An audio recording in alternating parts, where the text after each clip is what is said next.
কি খবৰ সকলোৱে খবৰ নিশ্চয় ভাল বেয়া মাজত মই গীতাঞ্জলি দন্দুৰী মোৰ ইউটিউব চেনেললৈ আপোনালোকক সকলোকে স্বাগতম জনাইছোঁ। বহুত দিনৰ মূৰত ব্লগটো আৰম্ভ কৰিছোঁ, মানে এফালে যাবলৈ লৈছোঁ। আজি মই ভাবিলোঁ ব্লগটো আৰম্ভ কৰি দিওঁ। এতিয়া মই এফালে যাম আৰু কি আনিম আৰু আজিৰ দিনটোত কি কৰিম আপোনালোক সকলোকে দেখুৱাই থাকিম। আপোনালোক স্কিপ নকৰাকৈ মোৰ ভিডিঅ'টো একেৰাহে চাই থাকিব দেই। ফাইনেলি গাইছ এতিয়া ঘৰ আহি পাই গ'লোহি। এতিয়া চব কি আনিলোঁ দেখাইছোঁ। প্ৰথমটোতো মাংস লগতে মাছো আছে ধুলীয়াও। মাংস আৰু মাছ চুঙাত দিয়া মাংস খাই চাম কেনেকুৱা লাগে, বহুত দিন খোৱা নাই নহয়। তাৰপিছত লগতে আৰু মেইন বস্তুকেইটা এইকেইটা দেখিছেনে, এইটো হৈছে লিচু পুলি আৰু এইটো হৈছে লেটেকু। মই কৈছিলোঁ যে পুলিকেইটা আনিছিলোঁ, এয়া পুলিকেইটা দেখিছেনে, এইটো লেটেকু পুলি হয়। ইয়াত 2 ফুট বনকৈ গাঁতটো খান্দিছোঁ আৰু ইয়াত এতিয়া মই গোবৰখিনি এড কৰি দিম। শুকান গোবৰ লাগে দেই, আমাৰ অলপ তিতা আছে বাৰু, হ'লেও দি দিছোঁ। ওপৰতে অলপ মাটি দি দিছোঁ। আমি মানুহবোৰ এনেকুৱা জানেনে, ধ্বংস মানে ৰুবলৈ নাজানো, কিন্তু আমি কটাত উস্তাদ। আমি গছ গছনি ইমান কাটো, তাৰ বদলি যদি আমি এটা পুলিও এনেকৈ ৰুওঁ তেতিয়াহ'লে বহুত উন্নতি হ'লহেঁতেন, নহয়নে? আৰু ইয়াত যি গছ ৰুলেও আপোনালোকক মই এতিয়া আগতে কৈছোঁ, আপোনালোকে গছ গছনি অকল ৰুলেই নহ'ব, মানে গছত বহুত পোক পৰুৱা বহুত কিবাকিবি খাই যায়। সেইকাৰণে আমাৰ গছপুলিবোৰ মৰি যায়। তাৰ গতিকে সজাগ হ'বৰ কাৰণে মানে গছপুলিবোৰৰ কাৰণে এইটো এটা পাউডাৰ থাকে, এইটো মই ইয়াত এড কৰি দিছোঁ। চব বস্তু আমি দিলেহে এটা পুলি মানে ভালকৈ বাঢ়ে, কিন্তু আমি এইবিলাক যিবিলাক যদি নাজানো তেতিয়াহ'লে পুলিটো মৰি থাকিব। লগতে অলপ মাটি মই মিক্স কৰিছোঁ, গোবৰ আৰু পোকৰ কাৰণে এইটো দিয়াৰ কাৰণে তাত অকণমান মই মাটিখিনি অলপ মিক্স কৰি দিছোঁ। এতিয়া মই এই পুলিটো আলিছোঁ দেখিছেনে। এতিয়া এই পুলিটো মই ইয়াতে ৰুই দিম। আৰু লেটেকু পুলি হয় গাইছ।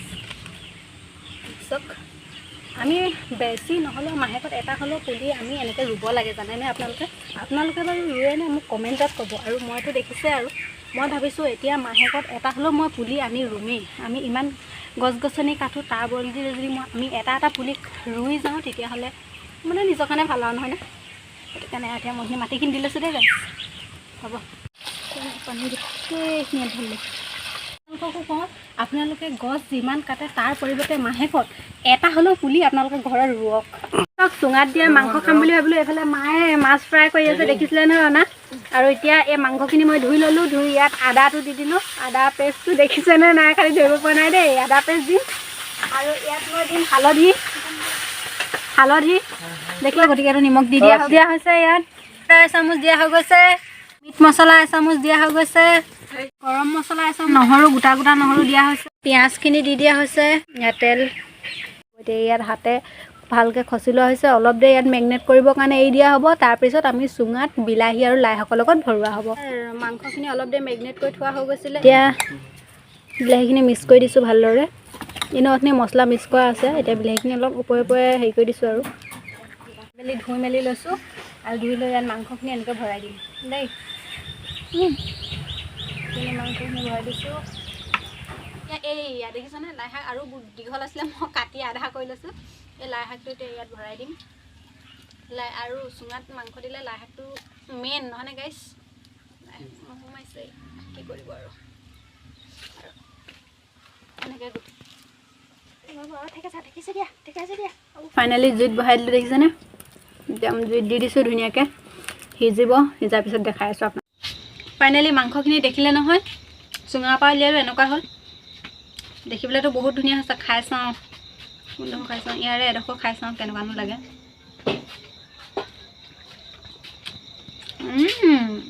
একদম আপোনাৰ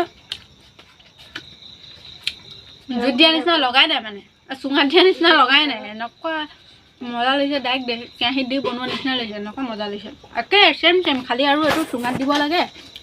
আৰু ইভাগে ধৰি লওক বনালে আমি কেৰাহীত দিব লাগে। আপোনালোকে কেৰাহী মন নাযায় তেতিয়াহ'লে এনেকৈ বনাই খাব পাৰে।